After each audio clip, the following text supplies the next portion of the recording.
Prayer blessing for the month of October. Natapos na po ang buwan ng Setyembre at tayo po ay lubusang nagpapasalamat sa Panginoon sapagkat hindi po niya tayo pinabayaan. Nakita po natin ang lahat ng biyayang ipinagkaloob niya. Ngayong panibagong buwan ng Oktubre, atin pong itaas sa Kanya ang lahat ng ating pangangailangan. Higit sa lahat ang pasasalamat natin sa Kanya. Habang tayo po ay nagdarasal, isipin po ninyo ang isang intensyon na nais nyong mangyari at makamit ngayong bagong buwan ng Oktubre. Sa ngalan ng Ama, ng Anak at ng Espiritu Santo. Amen.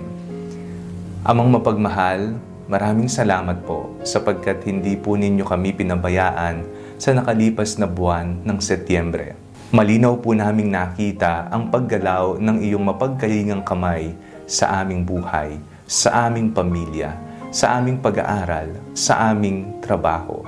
Patawad po, Panginoon, kung kami man ay nagkamali, nagkasala at nakapanakit ng kapwa sa nakalipas na buwan ng Setyembre.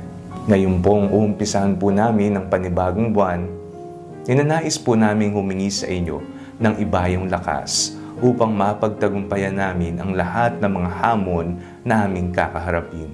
Ipinagdarasal po namin ang mga mahal namin sa buhay, ang aming mga magulang, ang aming pamilya, ang aming mga kaibigan. Bigyan niyo po sila ng isang malusog na pangangatawan at katuparan sa kanilang mga kahilingan sa iyo. Ipinagdarasal po namin ang lahat ng mga magbo-board exam sa buwang ito. Naway ibigay niyo po sa kanila ang banal na espiritu upang sila ay magabayan, mabigyan ng sapat na kaalaman at kaayusan habang sila ay nag-e-exam. Ipinagdarasal po namin, Panginoon, na ang lahat ng mga may sakit ay magkaroon na ng kagalingan. Ito man ay sakit pisikal o katawan o sakit mental, espiritual o emosyonal. Hilumin niyo po sila. Hayaan niyo pong hipuin sila ng iyong mapaghimalang kamay.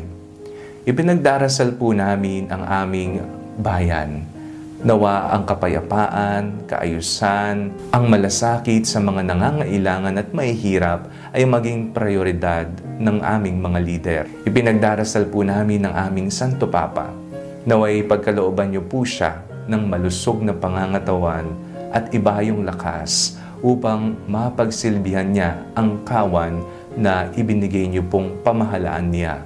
Ipinagdarasal po namin ang bawat isa na nawa ang iyong pagkabay, ang lahat ng pagpapalang aming kinakailangan ay mapasa amin. Maraming salamat po, Panginoong Jesucristo. Lagi po kayong nariyan para sa amin.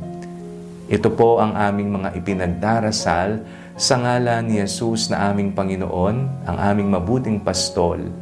Amen. Sa ngalan ng Ama, ng Anak, at ng Espiritu Santo. Amen. Ano ang pinagdasal mo para sa panibagong buwan ng Oktubre? Let me know at the comment section below para ipagdasal po natin ito ng sama-sama. And do not forget to like and share this video.